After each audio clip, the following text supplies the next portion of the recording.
Okay, so are you ready? We amazingly are in chapter 3, and this monitoring and evaluation made easy. Yeah, it has to be easy. So today, what we're going to do is we're going to follow up from the last session, and remember we left it at yes, we have a framework. We want to make sure that the framework, we arrive at it, we arrive at those goals and objectives, those targets, and thus we need to measure, we need to have something objectively verified. Remember that Diffid loves that wording.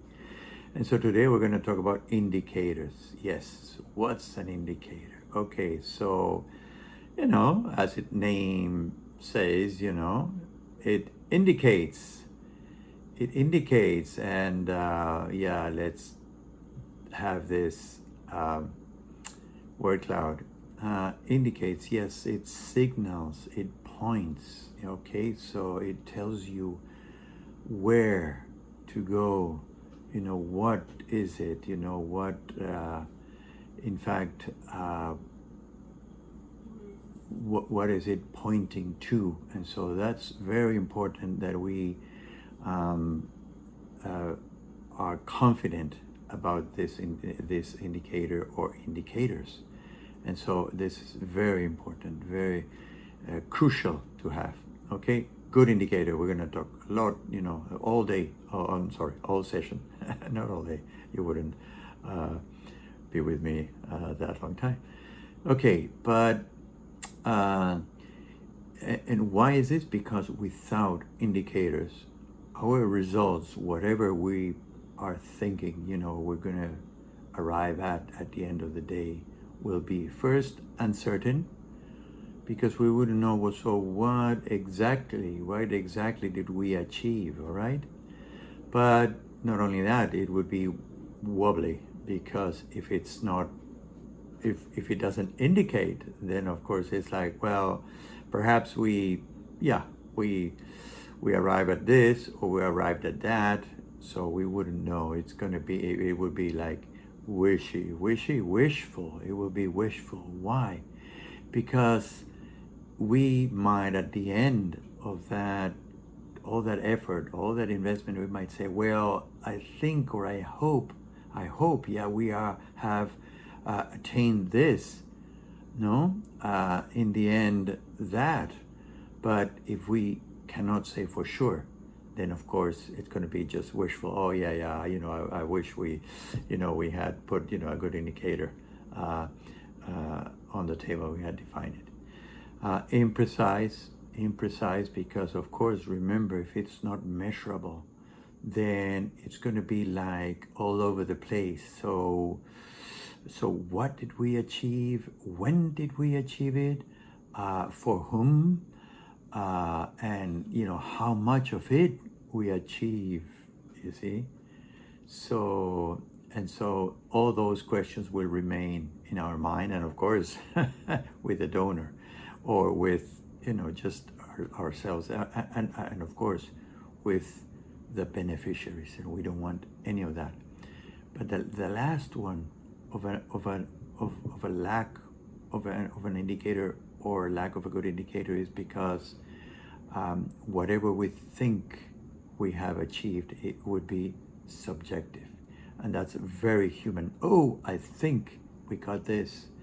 Oh, and maybe this was because this or that, and so it becomes even biased. That we have a tendency, obviously, to think of what we do and what we have done, and it's because of us, and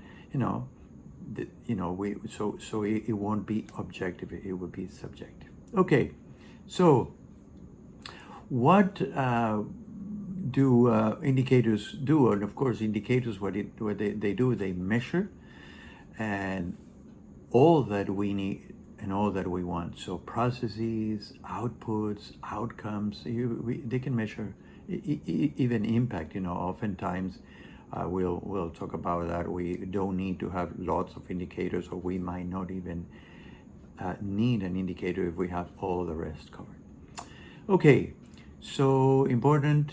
So an indicator measures but also demonstrates and confirms. Okay, you see all this terminology, all these words I'm using, it's so that we feel confident that we are able to say, yes, we did, and we did this, and this is it, and you present it on a golden plate. The indicator might reject what we thought, we would achieve, or it might show us even different things, and all that we want to know. All this we want to know. It's knowledge. Remember, at the end of the day, knowledge achievement and then knowledge management. Okay, so and we have said before that whenever we are measuring a change, there's going to be either a reduction of something negative, or something that we want reduced, or there's going to be an increase. Can we talk about improvement? All these are adjectives. All these are adverbs. All these are words that we are using to picture something, but it has to be measured in order to be confident that we do that. Okay, so enough of that. You will see, and I will show you that the typical definition of a good indicator is that it has to be smart. Somebody invented SMART. Why SMART? Okay, because it's specific, it's measurable, it's achievable, it's relevant, and of course it's time bound. Okay, let's do one by one. So SMART, specific first. So it's not generic. It's not something so overarching that we cannot, again, point to it. You see, we want to point to it, and so we were not saying, oh, potentially, we don't know, we achieve this and that. So very specific. Second, well, we just said it several times, measurable, okay? But we're going to go into the details. It has a scale, it has a unit, it has a way in which you can measure, and sometimes it's the only way. And also it can be so consistently and well defined by which vehicle that it can be replicated. So remember, science advances like that. When you have something and it can be replicated by a third party and arrive at the same unit because you defined it well, and so it is replicable, then of course you're even more confident of it. In SMART, achievable because within the time period, within the place, the investment, type of activity, etc., you are achieving what you set out to do. Because of course there are some indicators that you can measure within your activity and others that you cannot, and so you have to be sure that you can achieve that which you are saying you're going to arrive at. Relevant, of course, SMART, relevant because it has to be it has to mean something for that intended result. Obviously, for that result, it has to be relevant to that result. Here, let's just make a point that sometimes if you cannot use this indicator that you wanted to use because your activity will not that indicator will not reflect because, for example, there hasn't been enough sufficient time so that you can use that indicator. You can use another similar to it, and it's called a proxy. Interestingly, right? It's close to it. It's not the one we wanted, but it's close to it. Okay, and finally, time bound. It's obvious. An indicator cannot be just in any amount of time, but it has, and it uses a specific amount. That's why it's also specific, yeah, a specific amount of time. Other things that are said about indicators is, of course, they have to be valid. So you have to measure what's intended. Unbiased, of course. Something that is proven. You are proving that that you have used an indicator that measures what you want to measure. Another word that is commonly used is reliable. Reliable, very similar to other things we have said already. So it's so well defined that it's consistently, if you measure it repeatedly at the same time, for example, you should arrive at the same result, okay? So the device that you employ, if it's the same, it should arrive at the same measure, okay? So very interesting, very important that you have to be able, and I'm going to show you a bullseye graph where you can say, okay, is it accurate? Is it precise? Is it reliable? And yes, you might think that that it's in the bullseye, but maybe it's all over the place, or it's actually on one side, on another side, and so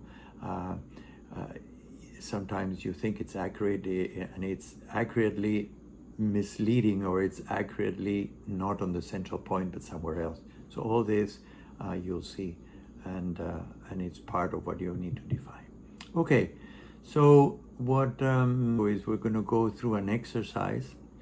We're going to go through an exercise where we're going to use actually a framework. Okay, we're going to use a framework. Why we're going to use a framework? Because we just spoke about it, and the indicator is actually the one that completes that framework. Okay, so let's look first. I'm going to show you one by one an indicator. So let's build the framework, okay?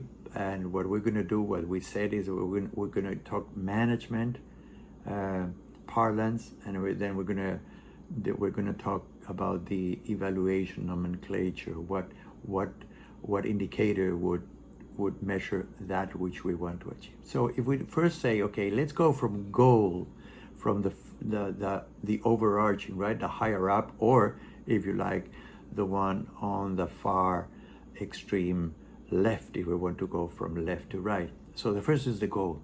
Okay, for example, and I'm going to use, and as you know, I'm a physician, so my public health work has often led to all this health indicators. I hope you can relate to what I'm saying, because yeah, any service that we provide a client has similar connotations. So the first, for example, is, let's say we want to achieve the goal of an improved living conditions or survival, if you like, of children.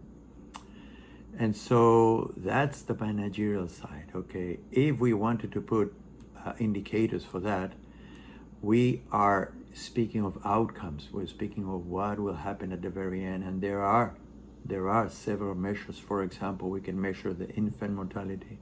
We can measure the child mortality. Child mortality is under 5 years of age. We have indicators for that.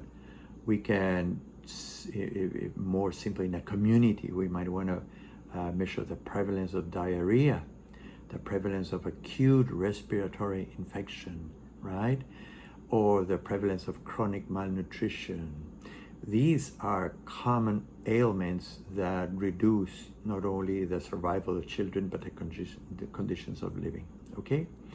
Now, I wanted to say at times, if this is going to be a 2-year project or something, for example, and you're very ambitious, you would want to measure maternal mortality, for example.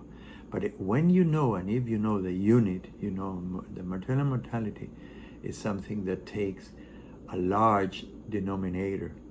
You need a big sample. You need a lot of, in this case, not women, but the denominator is live births, and it's actually measured per 100,000 live births. Now, if you need you don't need a sample of 100,000, but you need at least a sample of several thousand live births, right? And if you have that, and you don't have the resources, or even you know that you haven't had the enough time, and this is going to take at least 4 or 5 years to change, then let's be realistic, and let's not try to measure something that it's not measurable because of the expenses, but also the time involved. Okay, but enough said, and now we go from the goal, we go to the next level down, or the next level right, which is, okay, from the goals we go to objectives. So say we have these 2 objectives. Okay, the first one is, okay, increased access to services. Remember that in order to achieve the goal and the indicators we had, we need to do something. But in order to do something, we need to have strong objectives. So the first is, let's increase the access to services. If children can have services that will improve their conditions, then okay, we know we're going to achieve it. So for that objective, what could be some indicators? Well, for example, we're going to measure whether mothers, when they were pregnant, had antenatal care. They had a good delivery in the hands of a trained personnel. And of course, more and more we know that it's very important it doesn't end there. The services that woman should have when she goes back home, postnatal care, even right after delivery, but then afterwards too, postnatal care, in order to detect if there's any complications, any problem to be solved. So that's an interesting one. So this is a coverage, right? In this community, did we have enough women? Because at the end of the day, remember, we're going to measure the number of children who don't have malnutrition, number of children who don't have diarrhea, right, or acute respiratory. So if you have a number or a percentage, even better, you're going to need to know of this total amount present in this community. And it could be a number of communities, not only one. Then other indicators like immunization coverage. Of course, if a child is immunized, has the proper vaccines, they are less likely to get sick and this and that, right? You know, measles, for example, that will affect not only the health status, but even the long-term nutrition effects of the child. Okay, then there is usually up to 8 or 9 required checkups for the child until the child is 5 years or so, or even 2 years or so, right? And so if you can have the percentage of children who had that checkup. Interesting, right? Objective 1. Objective 2, we are very ambitious. Remember I said, and so we're saying, I don't only want the number of people, but we want the quality of services. How do you make sure that the service, because the mother or the child could arrive at the facility, or somebody could go out to the community and provide the services, but they might be not to the standard that we want. And so if I, as a manager, say, I want to improve the quality of services we're offering, okay, how would you measure that? And I'll give you a few indicators. One would be the stock out. The stock out, for example, the percentage of stock outs, if we don't have medicines, if we don't have some supplies that we need to give after the delivery, the service is given, then of course you're going to be short, and you're not gonna reach to where you want it, because you don't have an instrument that will complete your service. But not only what the service provides, but who is the provider, and what are the characteristics of this provider? How much does he or she know of what they are supposed to know? So we have something called provider performance, and we have, for example, an index of the provider performance. Interesting. But also, if we are measuring the quality, how about from the receptive side? And so we can have client perception. There are measures of client perception, and interestingly, this is one. There's others too, but this is one where you can have quantitative, And you can have qualitative. We're going to talk in other sessions about types of measurement, quantitative and qualitative. And the qualitative will abound, will give more perception, if you like, if you know, okay, percentage of clients who are satisfied with the service, what is satisfaction and why are they satisfied, etc. So you will have all that information. Okay, now we're moving from objectives, now we're moving to activities. And so let's have a few activities also. Remember in the up and down or left to right, we have the framework telling us, okay, let's go now to, maybe we're towards the middle.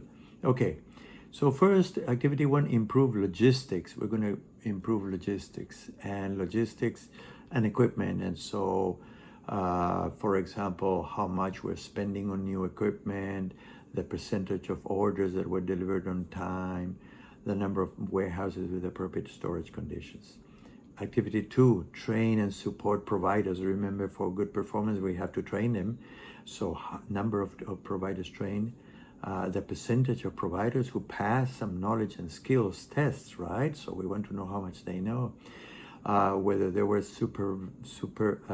supportive supervision visits and how many were there, you see? Okay, let's go to another activity. For example, we want to strengthen that performance system. And so not only we want to assess them, but we want to provide them with protocols, for example.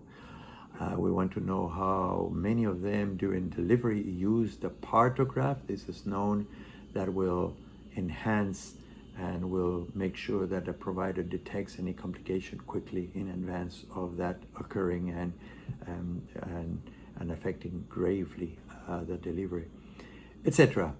Okay, so then we have that we can measure up demand, the demand side. For example, the number of community health workers, CHWs, who made outreach visits to the community in the last quarter.